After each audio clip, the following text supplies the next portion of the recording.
جو کسی برائی میں مبتلا ہے وہ ڈرے اللہ سے، اللہ اس کو کیوں نہیں بچا رہا؟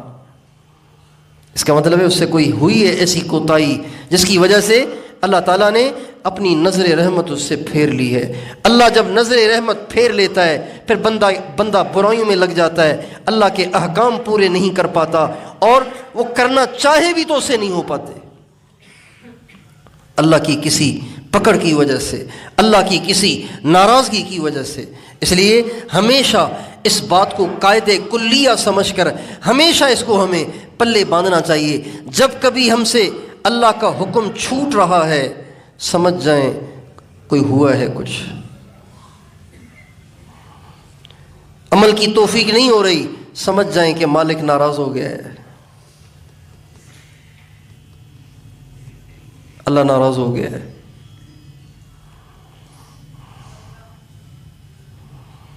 کسی دن تلاوت رہ گئی ہے سمجھ جائیں اللہ ناراض ہے، کوئی ہوئی ہے آپ سے ایسی چوک۔ حضرت سفیان ثوری رحمۃ اللہ علیہ فرماتے ہیں ایک شخص ایک دفعہ دعا کر رہا تھا اور اس میں رو رہا تھا۔ میں نے جب اس کو دیکھا تو میں نے کہا بڑا دکھلاوا کر رہا ہے، کیسا ڈرامہ کر رہا ہے، دیکھو کیسے رو رہا ہے۔ کہتے صرف میرے دل میں یہ بدگمانی ہوئی کہ یہ سب ڈرامہ کر رہا ہے، یہ حقیقت میں نہیں رو رہا، یہ سارا ڈرامہ ہے، دکھلاوا کر رہا ہے۔ کہتے ہیں میری اس بدگمانی کی سزا میں اللہ نے مجھے 6 مہینے تہجد میں اٹھنے ہی نہیں دیا۔ کتنے مہینے؟ یہ وقت کے امام ہیں، امام سفیان ثوری، امام ابو حنیفہ کے ہم عصر ہیں، ان کی ٹکر کے ہیں، سفیان ثوری رحمۃ اللہ علیہ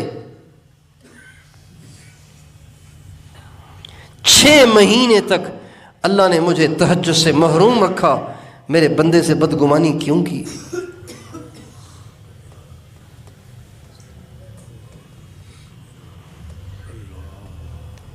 یہ جو گناہ ہیں، گناہ یہ انسان کو نیکی سے محروم کر دیتے ہیں، توفیق سے محروم کر دیتے ہیں، اور پھر بعض دفعہ تو ایمان سے ہی محروم کر دیتے ہیں۔ ایک بہت بڑے بزرگ تھے، بہت سارے لوگ ان کے معتقد تھے۔ جب ان کے انتقال کا وقت آیا تو ان سے کلمہ نہیں پڑھا جا رہا تھا، لوگ پریشان ہو گئے کہ یار اتنے بڑے بزرگ، اتنی دنیا ان کی بزرگی کی قائل ہے اور ان سے کلمہ ہی نہیں پڑھا جا رہا۔ کہنے لگے حضرت آپ کلمہ کیوں نہیں پڑھ رہے؟ کہنے لگے بات یہ ہے کہ میری دکان تھی، ایک دفعہ اس دکان پہ ایک خوبصورت لڑکا آیا تھا، میں نے نظر جو اس خوبصورت لڑکے پہ پڑی تو اسی پہ ٹک گئی جس کی آج سزا پا رہا ہوں کہ مجھ سے کلمہ نہیں پڑھا جا رہا۔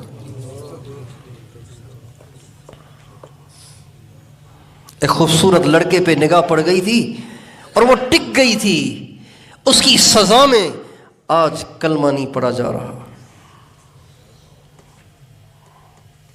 اس لیے ہمیشہ انسان کو چوکنا رہنا چاہیے، بیدار رہنا چاہیے۔